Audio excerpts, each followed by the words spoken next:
Hello friends, welcome to సైనిక. Friends, Indian navy SSR prepare అవుతున్న వాళ్ళు ఎవరైతే అప్లై చేసుకుంటున్నారో ఈ వీడియో మీకోసమేనండి. రైట్, సో ఈ వీడియోలో మనం ముఖ్యంగా అఫీషియల్ ఫిక్స్ సిలబస్ గురించి, రైట్, SSR కు సంబంధించి వచ్చే సిలబస్ గురించి, ఈ యొక్క 4 సబ్జెక్ట్స్ లో ఎన్నెన్ని క్వశ్చన్స్ వస్తాయి, ఏ విధంగా మైనస్ మార్క్స్ ఉంటాయి, వీటి గురించి చాలా క్లియర్ గా ఎక్స్ప్లెయిన్ చేసుకుంటాం. దాని తర్వాత ఈ యొక్క SSR కు సంబంధించిన ప్రొఫైల్ గురించి, ఏ విధంగా SSR జాబ్స్ ఉంటాయి అండ్ వాటిల్లో యొక్క ఫాస్టెస్ట్ ప్రమోషన్స్ ఏ విధంగా వస్తాయి అనే దాని గురించి కూడా ఈ వీడియోలో నేను మీకు వివరించడం జరుగుతుంది. గుర్తుపెట్టుకోండి గైస్, డిఫెన్స్ లో ఆర్మీ, నేవీ, ఎయిర్ ఫోర్స్, ఈ 3 ఫోర్సెస్ లో నేవీ SSR అనేది అంటే వాటికి సంబంధించిన ప్రమోషన్స్ అనేది చాలా చాలా ఫాస్ట్ గా రావడం జరుగుతుంది అన్నమాట. పని అనేది డిఫెన్స్ లో ఏ యొక్క చిన్న పోస్ట్ అయినా పెద్ద పోస్ట్ అయినా ఏ పోస్ట్ అయినా సరే వర్క్ అనేది 100% ఉంటుంది, అది no doubt about that. But ఇక్కడ వర్క్ తో పాటు మనకు ఫాస్ట్ ప్రమోషన్స్ రావడము అండ్ పర్మనెంట్ అయ్యేదానికి ఎక్కువ ఛాన్సెస్, అగ్నివీర్ కాబట్టి పర్మనెంట్ అయ్యేదానికి ఎక్కువ ఛాన్సెస్ ఉన్న పోస్ట్ నేవీ SSR అండి. ఇక్కడ ఇంకో విషయం, ఫస్ట్ వచ్చేసి AA SSR అనే కాన్సెప్ట్ ఉంటుంది అనమాట. రైట్, ఎప్పుడు ఈ అగ్నివీర్ కాన్సెప్ట్ రాకముందు. ఇప్పుడు AA అనేది లేదండి. AA అనేది ప్యూర్లీ టెక్నికల్. ఈ యొక్క SSR లో జాయిన్ అయిన వాళ్ళే రేపు ఈ యొక్క 4 years అయిన తర్వాత వీళ్ళల్లో నుంచే ఒక AA కు సంబంధించి కొంతమందిని తీసుకుంటారు. ఇది మనం గమనించాల్సిన విషయం. రైట్, సపరేట్ AA అనేది వేరే నోటిఫికేషన్ ఏది లేదు. SSR ఇట్ సెల్ఫ్ AA గా మనం గమనించాలన్నమాట. ఇందులో నుంచి SSR లోనే టెక్నికల్, నాన్ టెక్నికల్ అనే కాన్సెప్ట్ మీద తర్వాత మీకు బైఫర్కేషన్ జరుగుతుంది. ఈ విషయాన్ని గమనించాలి. రైట్, SSR అనేది ఇట్స్ గుడ్. 80% టెక్నికల్ పరంగానే మీకు SSR లో మనకు ఉంటుంది. అండ్ ఒకవేళ ఈ అగ్నివీర్ కాన్సెప్ట్ తర్వాత పర్మనెంట్ అయితే కూడా మీకు సాలరీస్ కూడా SSR లో ఎక్కువగా ఉంటాయి. ఈ విషయాన్ని గమనించాలి. Above all 15 years of service చేస్తారు. పర్మనెంట్ అయిన తర్వాత ఫాస్టెస్ట్ ప్రమోషన్స్ SSR యొక్క జాబ్స్ లో రావడం జరుగుతుంది. ఈ విషయాన్ని కూడా గుర్తుంచుకుందాం. సరే, మరి ఎక్కువ లేట్ చేయకుండా మనము టార్గెట్ మే ఎగ్జామ్ లో టార్గెట్ చేసుకునే దానికి మనకున్న టైము జస్ట్ ఇక 1 month, అంతకంటే ఎక్కువ ఏం లేదు. ఎవరైతే SSR నోటిఫికేషన్ కి అప్లై చేసి ప్రిపేర్ అవుతున్నారో నవమి 50 కూపన్ కోడ్ అండి. రామనవమి సందర్భంగా 50% ఆఫర్ అనేది ఇస్తున్నాను. SSR కోర్సు కూడా టెక్నికల్ గా లేటెస్ట్ కోర్సు చెప్పించి మేము ప్రీ రికార్డెడ్ క్లాసెస్ ఇస్తున్నాం అనమాట. టెక్నికల్ కోర్సు లేటెస్ట్ కోర్సే చెప్పించి ప్రీ రికార్డెడ్ క్లాసెస్ అందిస్తున్నాం. ఎవరైతే ఎయిర్ ఫోర్స్ కోర్సు తీసుకున్నారో మీరు మళ్ళీ తీసుకోవాల్సిన అవసరం లేదు. రైట్, సో ఎవరైతే మనకు నేవీ టెక్నికల్ కోర్సు తీసుకున్నారో మీకు కాస్త ఎక్స్ట్రాగా యాడ్ అవుతుంది అనమాట. మన అందరినీ రిక్వెస్ట్ చేసేది ఏంటంటే ఎయిర్ ఫోర్స్ కి అప్లై చేసే వాళ్ళు, నేవీకి అప్లై చేసే, ఎయిర్ ఫోర్స్ ఆర్మీకి అప్లై చేసే వాళ్ళు ప్రతి ఒక్కరు ఎలిజిబిలిటీ ఉంటే మాత్రం ఈ కోర్సెస్ అప్లై చేసుకోవడం అస్సలు మర్చిపోవద్దండి. ఈ విషయాన్ని గమనిద్దాం. ఓకే, సో ఏజ్ క్రైటీరియా గురించి మాట్లాడుకుంటే మనకు నిన్న మనం డిస్కస్ చేసుకున్నాం నేవీ MR కు సంబంధించి. సో అలానే సేమ్ ఏజ్ కూడా మనకు మినిమం ఏజ్ వచ్చేసి 1 September 2004, మాక్సిమం ఏజ్ వచ్చేసి మనకు అంటే ఇక్కడ మాక్సిమం ఏజ్ ఇక్కడ మాట్లాడుకోవాలి 1 September 2004, మినిమం వచ్చేసి 29 February 2008. ఈ మధ్యలో ఉన్న వాళ్ళు ఇక్కడ ఇంటేక్ లో ఏదో ఒక ఇంటేక్ లోకి వెళ్ళిపోతారు. మీరు అప్లై చేసుకుంటే మాత్రం గమనించండి. ఓకేనా? అయితే రైట్, సారీ, ఇక్కడ మనం ఇంకో విషయం చూద్దాం. 29 February 2008 ఇక్కడ అప్లై చేసుకునే వాళ్ళు మినిమం వచ్చేసి ఫస్ట్ ఓల్డర్ ఏజ్ వచ్చేసి 1 September 2004 అండి. ఆ తర్వాత అతి తక్కువలో తక్కువ అంటే చిన్న వయసు వచ్చేసి 31 December 2008 లోపల పుట్టిన వాళ్ళు ప్రతి ఒక్కరు ఇక్కడ అప్లై చేసుకునే దానికి ఉంటుంది. ఎందుకంటే ఇక్కడ 3 ఇంటేకులకు సంబంధించి నోటిఫికేషన్ ఇస్తున్నాడు. 3 ఇంటేకులకు సంబంధించి అంటే నెక్స్ట్ ఇయర్ వరకు మీకు నోటిఫికేషన్ మళ్ళీ రాదు. అందుకే ఉన్న నోటిఫికేషన్ అవైల్ అయితే చేసుకోండి చాలా సీరియస్ గా. రైట్, సో నెక్స్ట్ చూద్దాం. ఇక్కడ రిక్రూట్మెంట్ ప్రాసెస్ ఆల్రెడీ మనకి MR కు చెప్పిన విధంగానే first 29 to 10th of April 2020. By the way, మీరు అప్లై చేసుకున్నారా? ఎవరైతే అప్లై చేసుకున్నాం సార్ అని ఈ వీడియో చూస్తున్నారో దయచేసి కింద కామెంట్ సెక్షన్ లో పెట్టండి SR I applied అనేసి. ఓకేనా? రైట్, సో నెక్స్ట్ వచ్చేసి కరెక్షన్ ఫర్ విండోస్ వచ్చేసి 14 to 16 April లో మనకు ఒక విండో కరెక్షన్ చేసుకోవచ్చు ఏమైనా మీరు తప్పులు చేస్తుంటే. ఓకే, ఆ తర్వాత రిజల్ట్ డేట్ ఎగ్జామ్ మేలో ఉంటుంది. స్టేజ్ 1 మేలోనే ఉంటుంది. స్టేజ్ 1 మేలో ఉంటుంది. రిజల్ట్ కూడా స్టేజ్ 1 మేలోనే ఇస్తాడు. గుర్తుపెట్టుకోవాలా. అంటే మే 15 వరకు మీకు ఎగ్జామ్ జరుగుతుంది. మే 30 లోపు రిజల్ట్ ఇచ్చేస్తాడు స్టేజ్ 1 కి. మరి స్టేజ్ 2 అంటే ఫస్ట్ ఇంటేక్ 2 of 2025 కు సంబంధించిన ఫస్ట్ ఇంటేక్ కోసము కాల్ అప్ లెటర్ పిలుస్తారు. జూన్ లో ఎగ్జామ్ ఉంటుంది. జూలైలో ఆ తర్వాత ట్రైనింగ్ స్టార్ట్ అవుతుంది సెప్టెంబర్ లో. సెకండ్ ఇంటేక్ కోసం మళ్ళీ కాల్ అప్ లెటర్ పిలుస్తారు అగ్నివీర్ అంటే మనకు అక్టోబర్ లో.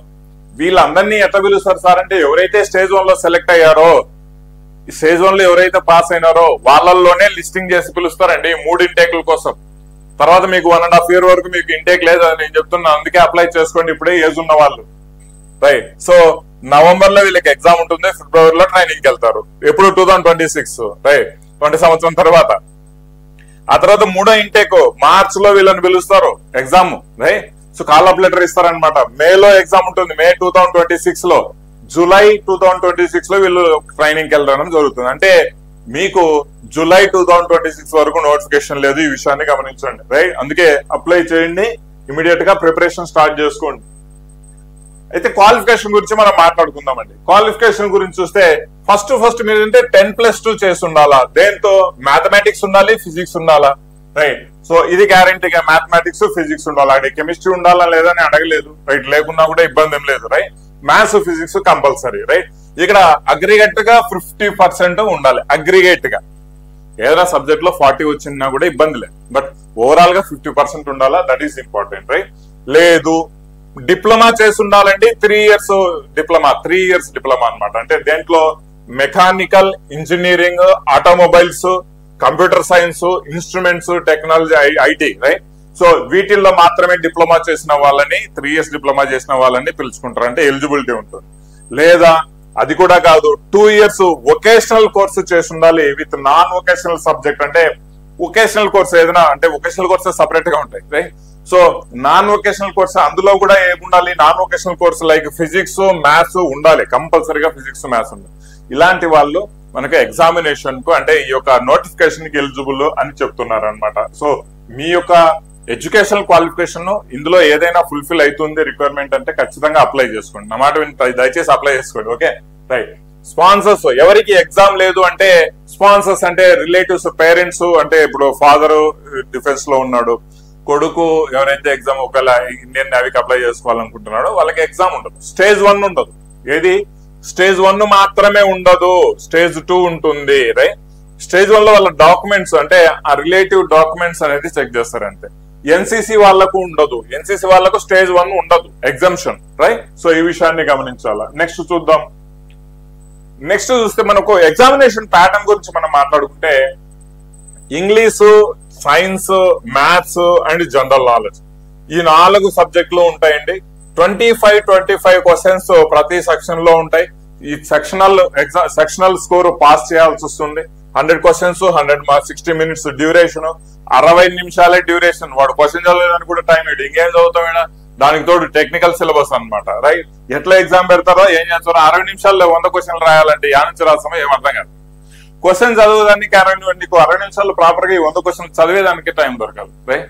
అర్థమవుతుందా రైట్. అట్లీస్ట్ నిమిషానికి ఒక క్వశ్చన్ రైట్, లేదా 45 minutes 45 seconds అట్లీస్ట్ ఒక క్వశ్చన్ పెట్టుండాలి రైట్. ఇక్కడ 60 నిమిషాలు పెట్టారు రైట్, 100 questions మనం రాయాలంట రైట్. సరే వాట్ ఎవర్. అయితే చూద్దాం, ఇక్కడ మైనస్ మార్క్స్ కూడా ఉన్నాయండి. 0.25 మైనస్ మార్క్స్ వెళ్తాయి. ఈ విషయాన్ని గమనించాల్సిన విషయం రైట్. ఎవరైతే ఇప్పుడు అప్లై చేస్తున్నారో, అప్లై చేసే వాళ్ళు, ఇంటర్మీడియట్ ఎగ్జామ్ రాసి రిజల్ట్స్ కోసం వెయిట్ చేసే వాళ్ళు కూడా ఎలిజిబుల్. ఈ విషయాన్ని గమనించండి రైట్.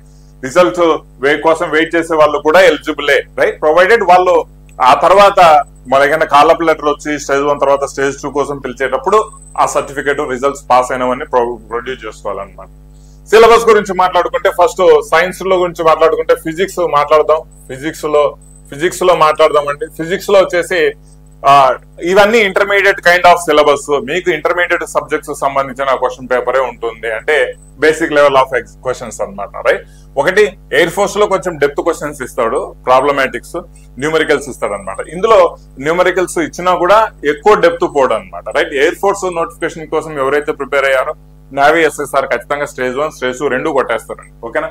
అయితే ఫిజికల్ వరల్డ్ అంటే యూనిట్స్ అండ్ మెజర్మెంట్స్ గురించి కానీ, దాని తర్వాత కెనమెటిక్స్ అంటే కైనమెటిక్స్ రైట్, కైనమెటిక్స్ గురించి కానివ్వండి రైట్.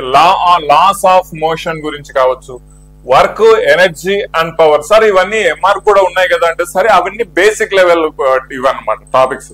ఫిజిక్స్ లో ఎక్కడ తీసుకున్నా కూడా ఇవే టాపిక్ ఉంటాయి బట్ ఇవి ఇంటర్మీడియట్ కైండ్ ఆఫ్ సిలబస్. దీంట్లో న్యూమరికల్స్ అంటే క్వశ్చన్స్ కూడా ఇస్తారు, గుర్తుపెట్టుకోవాలా, క్వశ్చన్స్ కూడా ఇస్తారు, right. So the motion of system of particles and rigid body అని, రైట్.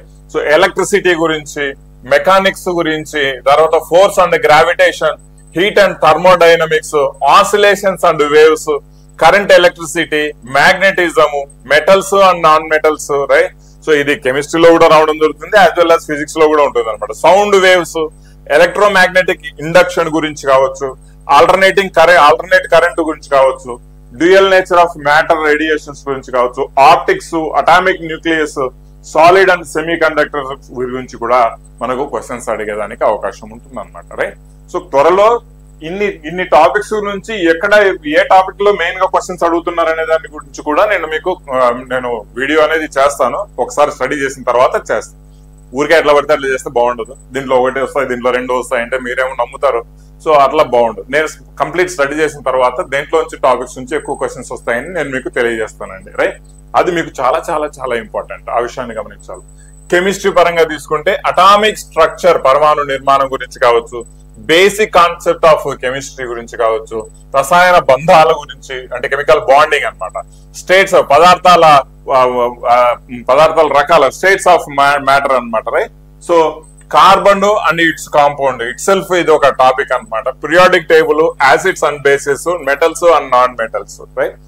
చాలా చాలా చక్కగా మీకు తెలుగులో కూడా బాగా అర్థమయ్యేట విధంగా నేను SSR కోర్సు నేను చెప్పించున్నాను. SSR course class latest classes అన్నమాట. దయచేసి ఈ వీడియో చూస్తున్న వాళ్ళు ఒకసారి డెమోస్ కూడా ఇస్తాను. డెమోస్ చూసుకున్న తర్వాత మీరు SSR కోర్సు పర్చేజ్ చేయండి. ఎక్కువ టైం లేదండి. పర్ఫెక్ట్ గా మీకు వచ్చే క్వశ్చన్స్ లైక్ బేసిక్ కాన్సెప్ట్, తర్వాత బేసిక్ లెవెల్ ఆఫ్ క్వశ్చన్స్ కావచ్చు, ఆ తర్వాత అడ్వాన్స్ లెవెల్ ఆఫ్ క్వశ్చన్స్, ఆ తర్వాత ఉంటే మాత్రం ప్రీవియస్ ఇయర్ క్వశ్చన్స్ కూడా ఆ కాన్సెప్ట్ లో నేను ప్రతి టాపిక్ చెప్పిస్తూ ఉన్నాను. ప్రతి టాపిక్ చెప్పించి అప్లోడ్ చేస్తున్నానండి ప్రీ రికార్డెడ్ క్లాస్. SSR కి సంబంధించి బెస్ట్ కోర్స్ నేను ప్రిపేర్ చేస్తున్నాను, ఈ విషయాన్ని గమనించాలి, రైట్. సో ఇంట్రెస్ట్ ఉన్న వాళ్ళు, తీసుకోవాలనుకుంటున్న వాళ్ళు ఇమీడియట్ గా తీసుకొని ప్రిపరేషన్ స్టార్ట్ చేసుకోండి. మీ దగ్గర ఇంకా ఎక్కువ టైం లేదు కాబట్టి, ఓకేనా. అయితే ఇక లైఫ్ సైన్సెస్ గురించి అంటే బయాలజీ గురించి కూడా చూడండి. ఇక్కడ సైన్స్ లోనే అడిగాడు. ఫుడ్, న్యూట్రిషన్, హెల్త్ గురించి, హెల్త్ ఫిజియాలజీ, హ్యూమన్ డిసీజెస్ గురించి, బేసిక్ కంప్యూటర్ సైన్స్ గురించి, వీటన్నింటి గురించి క్వశ్చన్స్ రావడం జరుగుతుంది. సార్ ప్రతి దాంట్లో ఒక్కొక్క క్వశ్చన్ ఇస్తారంటే అట్లా ఇవ్వరండి.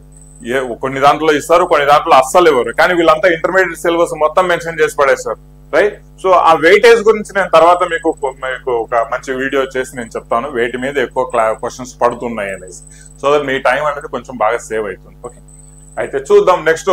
ఇక్కడ మ్యాథ్స్ గురించి మనం మాట్లాడుకుంటే మ్యాథ్స్ లో relations, functions, logarithms, complex numbers, quadratic equations, sequence and series, trigonometry, introduction to 3-dimensional geometry, 3D geometry అంట, రైట్. ప్రాబబిలిటీ గురించి, లిమిట్స్ గురించి, differentiation, applications of derivatives, right. So ఇక నెక్స్ట్ వచ్చేసి కోఆర్డినేట్స్ గురించి కావచ్చు, లేకపోతే స్ట్రైట్ లైన్స్ గురించి, circles, conic section, permutation combinations, vectors కావచ్చు, రైట్. సో ఇక్కడ ఎక్స్పోనెన్షియల్ లాగరిథమ్స్ గురించి కావచ్చు, statistics, infinite integrals, right, binomial theorem, matrices, determinants and definite integrals, ఇవన్నీ ఇంటర్మీడియట్ కైండ్ ఆఫ్ సిలబస్ అన్నమాట, రైట్. సో ఇది మ్యాథ్స్ కు సంబంధించిన 25 క్వశ్చన్స్ ఇందులో నుంచి రావడం జరుగుతుంది. ఆ తర్వాత వచ్చేసి మనం ఇంగ్లీష్ గురించి మాట్లాడుకుంటే ఇంగ్లీష్ లో చూడండి ప్యాసేజ్ ఇవ్వడం జరుగుతుంది, రైట్. 3 క్వశ్చన్స్ 4 క్వశ్చన్స్ అనేది ఓన్లీ ప్యాసేజ్ మీదనే వెళ్ళిపోతాయి. Prepositions, correction of sentences, change of active voice to passive voice, passive voice to active voice, ఇవన్నీ చేంజ్ చేయడం జరుగుతుంది. Change direction to direct voice అంటే డైరెక్ట్ వాయిస్, ఇండైరెక్ట్ వాయిస్, ఇవన్నీ మనకు change చేయడం. డైరెక్ట్ స్పీచ్, ఇండైరెక్ట్ స్పీచ్ అనమాట, voice కాదు, right. So verbs, tense, non finite అంటే వర్బ్స్ గురించి మనం నేర్చుకోవాలి, టెన్సెస్ గురించి నేర్చుకోవాలి, రైట్. ఒక విధంగా చెప్పాలంటే all kind of English grammar నేర్చుకోవాలి, అది మెయిన్ కాన్సెప్ట్ అనమాట, రైట్. పంక్చుయేషన్స్ అనేసి, substituting phrasal verbs, synonyms, antonyms ఎలాగో ప్రతి ఎగ్జామ్స్ లో ఉంటాయి, meaning of difficult words, use of adjectives, compound preposition కావచ్చు, డిటర్మైనర్స్ కావచ్చు, అంటే use of the, A and the, ఇవన్నీ, రైట్. సో వాటిని డిటర్మైనర్స్ అంటారు. ప్రొనౌన్స్ గురించి మనం కావచ్చు. సో ఇవి ఇంగ్లీష్ కి సంబంధించిన సిలబస్. టూ మచ్ డెప్త్ వెళ్ళాడు ఇంగ్లీష్ లో. బట్ ఇవి చాలా చాలా ఇంపార్టెంట్ అన్నమాట. మన దగ్గర స్పెసిఫిక్ గా డిఫెన్స్ కి సంబంధించి ఎస్ఎస్సికి సంబంధించిన కోర్సే చెప్పించున్నాం కాబట్టి మంచి లెవెల్లో మీకు యూజ్ అయితే అవుతుంది అనమాట. ఓకేనా? సరే, ఇంకా నెక్స్ట్ మనకు జీకే పరంగా మనం తీసుకుంటే, జీకే సిలబస్ పరంగా తీసుకుంటే ఏదైతే ఎస్ఆర్ నావీ ఎంఆర్కి ఎక్స్ప్లెయిన్ చేశానో నో డౌట్ మాక్సిమం అలాంటి కైండ్ ఆఫ్ క్వశ్చన్స్ వస్తాయి. బట్ ఇక్కడ కొన్ని టాపిక్స్ అనేది కాస్త ఎక్స్ట్రా మనకి యాడ్ అవుతాయి అనమాట. రైట్? సో నావీ ఎంఆర్ లో మనం ఏం చెప్పుకున్నాము? కల్చర్ అండ్ రిలీజియన్ చెప్పుకున్నాము, జియోగ్రఫీ గురించి చెప్పుకున్నాము, అందులోనే మౌంటైన్స్, రివర్స్ ఇవన్నీ వస్తాయి, పోర్ట్స్, ఇన్లాండ్ హార్బర్స్, దాని తర్వాత ఫ్రీడమ్ ఫైట్, ఫ్రీడమ్ మూవ్మెంట్ అంటే 1857 ఆ తర్వాత నుంచి వచ్చే ఫ్రీడమ్ మూవ్మెంట్స్ గురించి కావచ్చు. ఓకే, స్పోర్ట్స్ గురించి మనం చెప్పుకున్నాం, డిఫెన్స్ చెప్పుకున్నాము, వార్స్ అండ్ నైబర్స్ గురించి, నైబర్ కంట్రీస్ అనమాట. నైబర్స్ అంటే neighbour countries, right?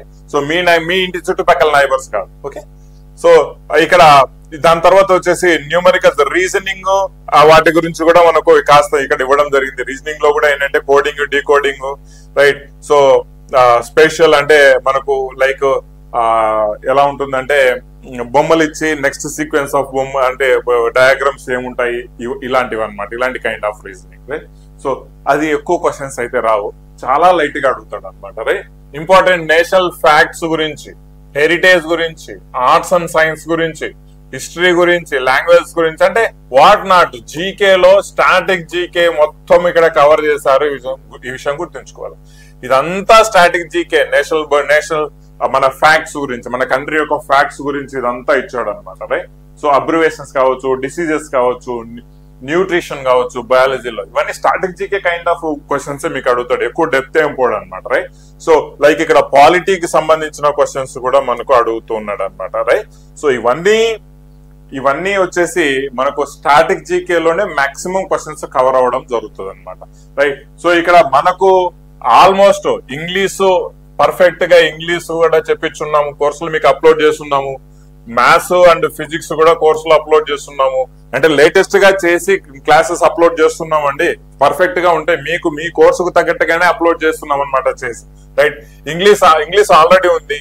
జీకేలో static GK మనం చెప్పుకున్నాం కదా, స్టాటిక్ జీకేలో దాదాపు 50 వీడియోలు ఓన్లీ స్టాటిక్ జీకే మీదనే మీకు అందించామన్నమాట. హిస్టరీ సపరేట్, మళ్ళీ పాలిటీ సపరేట్, ఇవన్నీ సపరేట్ గా ఉంటాయి. But only 50 videos static GK మీదనే మీకు అందిస్తున్నాం. రైట్? సో దాని తర్వాత వచ్చేసి మ్యాథ్స్ పరంగా, రైట్? సో ఇవన్నీ మాక్సిమం కాంటెంట్ మంచి లెవెల్లో మీకు చెప్పించి ఎస్ఎస్ఆర్ కోసం అప్లోడ్ చేసామండి. ఎస్ఎస్ఆర్ జాబ్ రియల్లీ చాలా బాగుంటుంది. Right? Technical, non technical separate గా ఉంటాయి. ఒకటి గుర్తుంచుకోవాల్సిన విషయం ఏంటంటే డిఫెన్స్ లో రిలాక్స్ అవుతాం అనేది కాన్సెప్ట్ ఉండదు. అదేదో డిఫెన్స్ లోకి వెళ్తే మేము యూనిఫామ్ వేసుకుంటే మాకు ఏదో పైన ఫ్యానో లేకపోతే ఏసీనో వేసి మమ్మల్ని కూర్చోబెడతారు, అక్కడ జస్ట్ ఫ్యాన్ కింద చేసే ఉద్యోగము, వైట్ కాలర్ జాబ్ అనేది కాన్సెప్ట్ డిఫెన్స్ కాదు. మీరు డిఫెన్స్ కి వెళ్ళాలంటే 2 ఫ్యాక్టర్స్. ఒకటి, మీకు నేను డిఫెన్స్ లో సర్వ్ చేయాలా అట్ ఎనీ కాస్ట్, యూనిఫామ్ అనేది నేను కూడా నా లైఫ్ లో చూడాలి, వేసుకోవాలి, అట్లీస్ట్ ఒక 4 years. రైట్? సో అలాంటి దృఢ నిశ్చయం ఉన్న వాళ్ళు. రెండోది, ఫినాన్షియల్ కండిషన్స్ సరిగా లేక ఫస్ట్ ఎర్లీగా మనం సెటిల్ అయిపోయి ఏదో ఒక జాబ్ తెచ్చుకొని వాట్ ఎవర్, డిఫెన్స్ అనేది కూడా ఒక రా మెటీరియల్ ను పర్ఫెక్ట్ షేప్ చేసి పంపిస్తాం అనమాట మనుషులు అట్లా. రైట్? సో మేము డిఫెన్స్ లోకి వెళ్ళి అర్లీ జాబ్ కొట్టుకునేదానికి మాకు ఒక అవకాశం దొరుకుతుంది because of different reasons. Right? So మేము సర్వ్ చేసి బై ది వే దేశాన్ని కూడా సర్వ్ చేసిన వాళ్ళం అవుతాము అనుకున్న వాళ్ళైతే ఖచ్చితంగా అప్లై చేసుకోండి, నో డౌట్ అబౌట్ దట్. అంతేగాని డిఫెన్స్ లోకి వెళ్తే మాకు విపరీతమైన రెస్పెక్ట్ ఇస్తారు, లేకపోతే డిఫెన్స్ లోనే మాకు ఎవడో సెల్యూట్ కొడతాడు. రైట్? సో లేకపోతే డిఫెన్స్ లో మేము కూర్చొని పని చేస్తాం, లేదంటే పెన్నుతో రుద్దుతాం, గీస్తాం, చేస్తాం, లేదంటే గన్ను తీసుకొని ఎవరిని పడితే వాడిని కాల్చి పడేస్తాం, ఎట పడ్డాట. ఇది కాన్సెప్ట్ కాదండి. డిఫెన్స్ లో మీకు యుద్ధాలు జరిగేది ఎప్పుడో, ఈవెన్ టెర్రరిస్టులతో పోరాడేది ఎవరో ఒకరు, అంటే 0.2% ఆఫ్ ది పీపుల్ టెర్రరిస్టులతో పోరాడతారు. మిగిలిన వాళ్ళందరూ మెయింటెనెన్స్ పర్పస్ మీదనే ఎవరి పనులు వాళ్ళు చేసుకుంటా ఉంటారు. రన్నింగ్ అన్ని ఉంటాయి, ఎవ్రీథింగ్ ఉంటుంది. యూనిట్ మెయింటెనెన్స్ లో ప్రతిదీ ఉంటది అనమాట. రైట్? సో నువ్వు సమ్ టైమ్స్ నువ్వు చీపురు కూడా తోయాల్సి వస్తుంది, నువ్వు పాయఖానాలు కూడా గడగాల్సి వస్తుంది సమ్ టైమ్స్. అంటే అందరూ గడగలేండి, అది వేరే విషయం, అట్లాంటివి కాదు. బట్ ఈ యొక్క సెల్ఫ్ అంటే హైజీను, ఎన్విరాన్మెంట్ హైజీను అనే కాన్సెప్ట్ ఉంటుంది. మీ సొంత పని మీరు చేసుకోవాలి, మీరు టెక్నికల్ అయితే టెక్నికల్ వర్క్ చేసుకోవాలి. డిఫరెంట్ కైండ్ ఆఫ్ సిచ్యువేషన్స్ ను ఫేస్ చేసుకోవాల్సి వస్తుంటుందండి. అంతేగాని ఏదో హై ఎక్స్పెక్టేషన్స్ తో వెళ్ళి మమ్మల్ని ఫ్యాన్ కింద కూర్చోబెట్టి మాకు ఉద్యోగం ఇచ్చారనేది మాత్రం అస్సలు కాదు. మార్నింగ్ నుంచి ఇన్ని వరకు యాక్టివిటీస్ ఉండనే ఉంటాయి. No doubt about that. ఈ విషయాన్ని గమనించుకోవాలండి ఒకసారి. ఓకేనా? అప్లై చేసుకునే ముందు అలాంటి వాటికి ఓకే అనుకుంటేనే సర్వీస్ లోకి వెళ్ళండి. అనవసరంగా ఊరికి అక్కడికి వెళ్ళి ఇది బాగలేదు, అది బాగలేదు, అట్లా లేదు, ఇట్లా లేదని ఊరికి అనవసరంగా డిప్రెషన్ అవ్వదు. But it's good. Early age లో జాబ్ కి వెళ్తారు. ఇదంతా ఏంటంటే డిగ్నిటీ ఆఫ్ లేబర్ కిందకే వస్తుంది. అంతేగాని అరే నేను చూపుడు దోస్తే, లేకపోతే నేను న్యావీ ఎంఆర్, నన్ను ఏదో కుకింగ్ సెక్షన్ లో ఎర్రగడ్డలు కోసేదాన్ని కూర్చోబెట్టినారు, ఏంద్రా ఇది జీవితం, నేను ఏదో అనుకోని వచ్చిన, ఇది కాదు. ఎర్రగడ్డలు కోస్తే ఏముంది? నువ్వేమన్నా తప్పు చేస్తున్నావా? నువ్వేమన్నా తప్పు పని చేసి ఏమన్నా నన్ను మోసం చేస్తుంటే ఇట్లాంటివి ఆ డిగ్నిటీ ఆఫ్ లేబర్ కిందకి రావు. బట్ ఇవి మనము మన సెల్ఫ్ జాబ్ మనం ఒకటి చేసుకుంటున్నాము, right? Any kind of job, right? So అది డిగ్నిటీ ఆఫ్ లేబర్ కిందకే వస్తుందండి. మనం సిగ్గుపడాల్సిన అవసరం లేదు. మనం ఏదో ఇంకోలాగా నామోషిగా ఫీల్ అవ్వాల్సిన అవసరం కూడా లేదు. ఈ విషయం గమనించండి. అట్లాంటి వాళ్ళు ఎవరన్నా ఉండి, లేదు నేను అంతకంటే చాలా మంచి టాలెంటెడ్ అనుకున్న వాళ్ళు, ఇంకా హయ్యర్ కైండ్ ఆఫ్ జాబ్స్ ఉంటాయి. అందులోనే ఆఫీసర్ జాబ్స్ ఉంటాయి, లేదంటే బయట ఆఫీసర్స్ జాబ్స్ ఉంటాయి, డిఫరెంట్ కైండ్ ఆఫ్ మంచి గెస్టెడ్ ర్యాంక్ జాబ్స్ ఉంటాయి. వాటికి కోసం పోరాడాలి ఊరికే. ఓకేనా? So wish you all the best. Apply చేసుకోండి. ఇంట్రెస్టెడ్ క్యాండిడేట్స్ ప్రతి ఒక్కరు అప్లై చేసుకోండి. అండ్ ఆర్మీకి అప్లై చేసిన ప్రతి ఒక్కరు ఇక్కడ అప్లై చేసుకోండి, నేవీ, ఎంఆర్ఐ, ఎస్ఎస్ఆర్ కు, రైట్? సో అవకాశం ఎప్పుడు ఎక్కడ ఎలా వస్తుందో తెలియదు. ప్రిపరేషన్ అనేది కంటిన్యూస్ గా చేసుకుంటానే పోండి. వితౌట్ గివింగ్ టైం నువ్వు ఏది సాధించలేవు. నువ్వు అత్యధికంగా దేని మీద టైం పెడతావో అది నీ సొంతం అవుతుంది. ఈ విషయాన్ని అయితే మీ బుర్రలో పెట్టుకోవాల్సిందే గైస్. ఓకేనా? సైనిక యాప్ డౌన్లోడ్ చేసుకోండి. మంచి మంచి కాంటెంట్ అండ్ లేటెస్ట్ కాంటెంట్ తోనే మీకు కోర్సెస్ అనేది అందివ్వడం అయితే జరుగుతుంది, రైట్? వాట్ ఎవర్ మీరు సైనిక యాప్ డౌన్లోడ్ చేసుకుని ప్రిపరేషన్ అనేది మంచిగా చేసుకోండి guys. Okay guys, wish all the best. Thank you very much. ఎవరెవరైతే అప్లై చేసుకున్నారో కింద కామెంట్ సెక్షన్ లో తెలియచేయండి గైస్. జై హింద్.